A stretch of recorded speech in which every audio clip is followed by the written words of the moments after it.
So guys, welcome back to Updated 18 channel. Nama gue Greg, jadi sesuai janji dan seperti yang kalian request, akhirnya kita akan melakukan comparison Redmi Note 11 versus Redmi Note 10 versi non-Pro. Jadi seperti biasa, dengan tujuan video comparison ini dibuat untuk membantu kalian memilih di antara kedua smartphone ini. Kalaupun misalkan kalian nggak pengen nyari smartphone baru, at least kalian bisa lihat mana bedanya, mana yang lebih baik, dan mana kurang di masing-masing HP ini.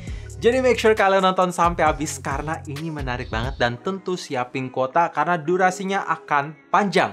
Langsung aja tanpa basa-basi lagi, let's check it out. Di bagian layar depan nampaknya ini sama persis. Iya, dimulai dari ukuran sebesar 6,43 inch, desain menggunakan dot display atau punch hole yang posisinya di bagian tengah atas dengan bezel yang kurang lebih sama tebelnya. Tapi ada sedikit klarifikasi untuk penyebutan layar di Redmi Note 11 sama kayak Redmi Note 10 kemarin, yaitu Super AMOLED. Jadi ketika gue coba pasang video yang sama bersebelahan dengan brightness di set mentok full, color scheme yang sama di set vivid, hasilnya berbeda. Redmi Note 11 punya warna yang lebih condong ke cold, saturated, dan dramatic look. Ketimbang di Redmi Note 10 yang lebih kebiasa, warm, tapi highlightnya lebih berasa. Dan sedikit fun fact, ketika gue coba menelusuri spesifikasi kedua HP ini, gue menemukan kalau brightness di Redmi Note 10 bisa lebih tinggi di 1100 ketimbang Redmi Note 11 yang hanya di 1000 nits. Tapi ketika gue coba in real life, pasang video lagi yang bersamaan, ternyata Redmi Note 11 lebih cerah. Cuma nggak signifikan, jadi nggak masalah. Sekarang lanjut untuk refresh rate. Karena HP ini keluaran terbaru atau Note 11 keluar lebih baru, jadi sudah menggunakan refresh rate 90Hz versus refresh rate 60Hz. Jadi apapun yang kalian lihat, sentuh lebih berasa mulus di Redmi Note 11. Dan karena touch responsitivity-nya bisa 2 kali lipat lebih tinggi, jadi lebih berasa responsif sentuhannya ketimbang Redmi Note 10. Oh ya, untuk ketahanan layar keduanya masih sama menggunakan Corning Gorilla Glass 3 dan dapat free screen protector bawaan. Terus, karena panelnya sama-sama menggunakan Super AMOLED, jadi tersedia fitur Always On Display, tapi lagi dan lagi kita nggak bisa set Always On, kecuali dimatiin dulu MIUI Optimization-nya. Sekarang kita lanjut di bagian belakang. Bahan material kedua HP ini sama-sama menggunakan polikarbonat, baik di bagian back cover sampai ke frame-nya sama, tapi untuk finishingnya berbeda. Note 11 dibuat doff mengkilat dan frame-nya sudah mengotak atau flat. Ketimbang di Redmi Note 10 yang masih dibuat glossy, mengkilat seperti kaca asli, dan pinggir kiri kanan masih terbuat 3D curve. Jadi kalau kalian cari HP yang lebih terlihat elegan, enak dipegang, atau grip menggunakan satu tangan, Note 10 jawabannya. Tapi kalau kalian cari HP yang susah banget nempel sidik jari dan kekinian mengotak, ya Note 11 jawabannya. Sekarang lanjut untuk dimensi. Note 11 bisa sedikit lebih tipis di 8,1 mm ketimbang Note 10 yang di 8,3 mm. Tapi untuk bobot keduanya sama beratnya di 179 gram dan keduanya sudah tersedia fitur IP53 splash and dust resistant. Jadi kalau misalkan kena cipratan air harusnya akan aman. Performa di kedua HP ini sama-sama mengandalkan chipset dari Qualcomm, tapi untuk Note 11 menggunakan Snapdragon 680 dengan sistem fabrikasi 6 nanometer, sedangkan untuk Note 10 menggunakan Snapdragon 678 dengan sistem fabrikasi 11 nanometer. Untuk Antutunya, Note 10 bisa dapat di angka 256 ribuan, sedangkan Note 11 bisa dapat di angka 270 ribuan. Jadi secara angka tidak terlalu signifikan, tapi gimana soal performance in real life ketika kita ngomongin gaming? Jawabannya berasa banget perbedaannya. Ketika gue main game Genshin Impact di settingan low plus 30 fps selama 1 jam menggunakan koneksi Wi-Fi, Note 11 bisa konstan dapat di angka 24 sampai 30 fps dengan suhu di bagian kiri layar mentok di 44 derajat. Pokoknya ini playable banget. Ketimbang di Note 10, ketika udah hit masuk 50 menit mainin, wah ini berasa banget throttlingnya sampai-sampai fps cuma bisa dapat di angka 10 sampai 15 fps aja. Pokoknya ini endet-endet dan suhu di bagian kiri layar mentok di 46 derajat. Jadi lebih panas dan lebih berasa throttlingnya. Ya walaupun di beberapa game, untuk game kedua yang gue coba kayak Mobile Legends, Note 10 masih lebih baik di settingan tertinggi ketimbang Note 11 yang masih agak starter. Jadi agak sedikit kebalik, untuk game ringan Note 11 masih agak susah, tapi untuk game berat Note 10 yang agak was-was. Jadi intinya, performance in real life gue masih lebih prefer di Note 11 secara ini keluaran terbaru, dan kita bisa melihat ukuran FinFET fabrikasi yang lebih kecil bisa memberikan performance yang lebih efisien dan bisa lebih rendah suhunya. Walaupun sama-sama kita tahu juga, seperti yang udah ada dari Redmi Note 9, Redmi Note 10 ini performance masih bisa diupdate lagi seiring software update mendatang di HP yang satu ini. Software di HP ini sama-sama run di Android 11, tapi dalam segi user interface berbeda. Iya, masih sama-sama menggunakan MIUI, tapi untuk Note 11 menggunakan MIUI 13, sedangkan untuk Note 10 menggunakan MIUI 12.5 Enhanced Edition. Walaupun sebenarnya udah dapat update MIUI 13, tapi sengaja gua nggak mau update untuk ngelihat optimization yang ada di backend. So far, ketika gua coba buka app switcher dan lihat RAM consumption-nya, ternyata Note 10 udah makan 80% capacity padahal lagi nggak buka aplikasi apapun. Sedangkan untuk Note 11 cuman 65% aja. Walaupun memang ada perbedaan RAM. Di Note 10 adalah 4GB yang versi sekarang gue pegang, dan Note 11 ini versi 6GB. Tapi masalahnya ini lagi nggak buka apa-apa.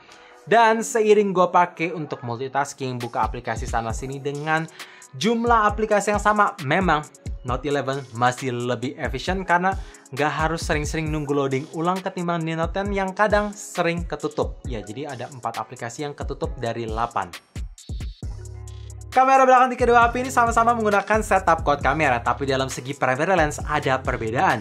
Note 11 menggunakan 50MP, sedangkan Note 10 di 48MP, jadi ada selisih angka 2MP. Tapi dalam segi bukaan cahaya sama di f1.8, dan ketiga lensa lainnya ada 8MP wide angle, 2MP depth sensor, dan terakhir 2MP macro lens. Sekarang kita bahas untuk kualitas foto di keadaan daylight ketika foto-foto bersebelahan. Note 11 punya warna yang terlihat lebih colorful, natural, detail sedikit bisa lebih tajam, dan dynamic range sedikit bisa lebih baik. Walaupun dalam segi autofocus di Note 11 itu masih agak susah, mesti ditapin manual dulu baru bisa dapat fokusnya ketimbang di Note 10. Sekarang lanjut dalam kondisi low light menggunakan mode auto. Surprisingly, walaupun punya bukan cahaya yang sama di f1.8, tapi karena sensornya beda, Redmi Note 10 punya kontras yang lebih ngangkat, saturation yang bisa lebih ngangkat, highlightnya lebih dapat, walaupun memang dalam segi noise dan grain lebih minim di Note 11. Dan ketika gue coba menggunakan fitur night mode, lagi-lagi di Redmi Note 10 bisa lebih bagus, walaupun ya nggak tajam-tajam amat di kedua HP ini. Tapi kalau kalian incer warna yang lebih ngangkat, kontrasnya ngangkat, saturationnya ngangkat, highlightnya ngangkat, ya Note 10 masih lebih baik. Ya gue berharap sih Note 11 masih bisa dioptimize lewat software update, karena menggunakan chipset terbaru jadinya wajar masih belum optimize. Sekarang untuk kamera depan. Di kedua HP ini sama-sama menggunakan resolusi 13MP, tapi untuk hasil fotonya sedikit berbeda. Redmi Note 10 punya warna skin tone yang terlihat lebih natural, walaupun memang kedua HP ini sama-sama terlihat pucat, tapi di Note 11 bisa lebih pucat lagi. Padahal Beautify di kedua HP ini udah gue matiin, tapi dalam segi detail kadang bisa lebih tajam di Note 11. Sedangkan untuk fitur bokeh atau portrait mode keduanya sama-sama rapi. Dikarenakan ada perbedaan chipset, otomatis ngefek juga ke perekaman videonya yang cukup deal breaker, karena Redmi Note 11 mentok di 1080p 30fps aja untuk resolusi tertinggi, sedangkan di Note 10 bisa sampai 4K 30fps bahkan 1080p 60fps. Kalau misalkan kalian bilang, tapi kan bang di kedua mode itu ya gak jalan alias tidak stabil, tapi at least 4K detailnya bisa lebih tajam, 60fps animasinya bisa lebih mulus. Kalau yang ini agak kurang. Jadi biar lebih adil, gue compare 1080p 30fps kedua HP ini record bersebelahan. Ternyata lagi-lagi harus gue bilang Redmi Note 10 lebih baik karena punya jitter yang lebih minim, lebih stabil, noise dan grain tuh nyaris gak berasa. Karena sekarang ini ketika gue coba record di keadaan indoor, noise grain-nya aja berasa di Note 11. Sedangkan untuk kondisi low light-nya, ya tentu makin berasa. Sedangkan untuk kamera depan, gimana bang? Well, lagi-lagi Redmi Note 10 lebih menang karena tersedia IIS atau stabilisasi, sedangkan Redmi Note 11 tidak tersedia stabilisasi. Jadi untuk perekaman video kamera belakang depan, Note 10 lebih juara. Kapasitas baterai di kedua HP ini sama-sama besar di 5000 mAh, tapi apakah ada perbedaan? Well, ketika gue coba pakai untuk scrolling TikTok, IG Reels, nonton YouTube, dan main game Genshin Impact menggunakan koneksi Wi-Fi yang sama, brightness di set setengah ketika main game dan set full ketika nonton, volume 10%, ternyata ada perbedaannya. Redmi Note 11 bisa dapat screen on time 9 jam 35 menit, sedangkan Redmi Note 10 bisa dapat screen on time 9 jam 54 menit, jadi ada selisih 19 menit lebih awet ketimbang Note 11.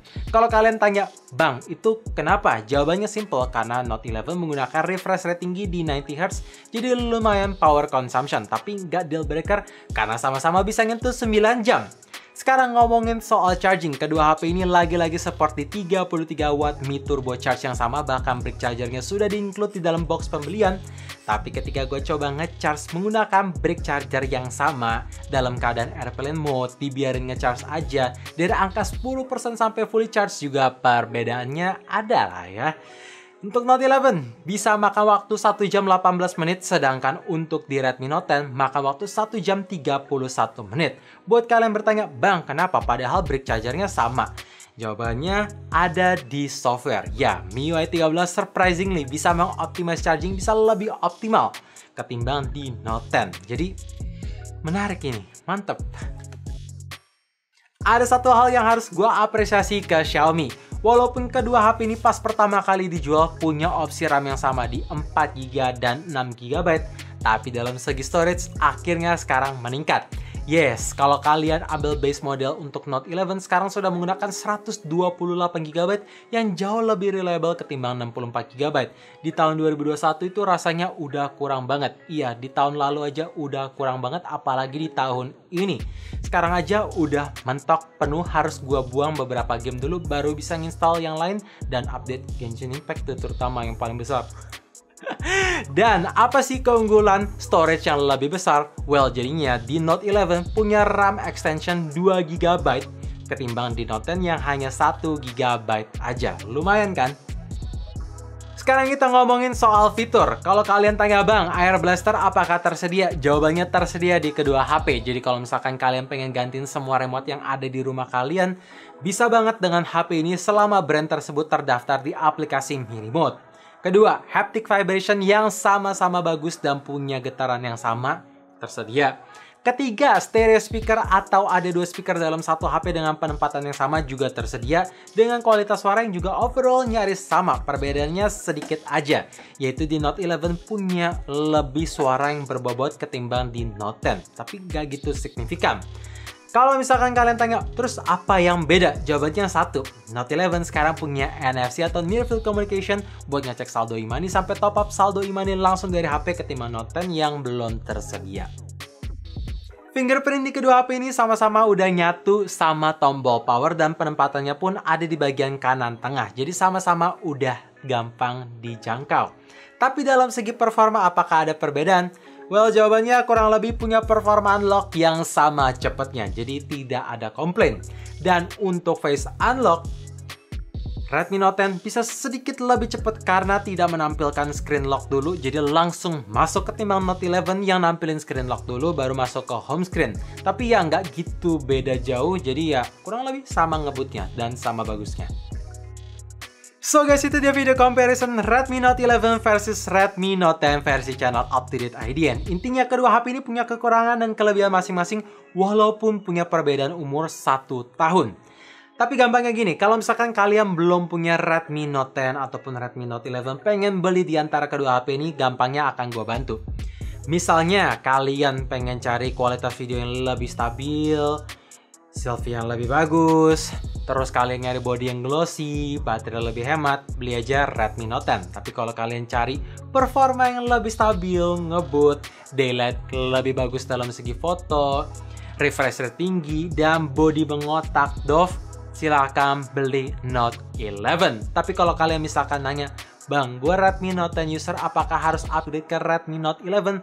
Jawabannya nanti akan kita bahas full di video full review HP ini, karena gue pengen cobain lebih jauh lagi supaya benar-benar bisa mantap dapat keputusannya. So thank you for watching, jangan lupa like dan subscribe channel ini, sekaligus kalian notifikasinya juga supaya kalian tahu kapan video baru diupload. And as always, stay safe, stay healthy, dan stay updated with up to date.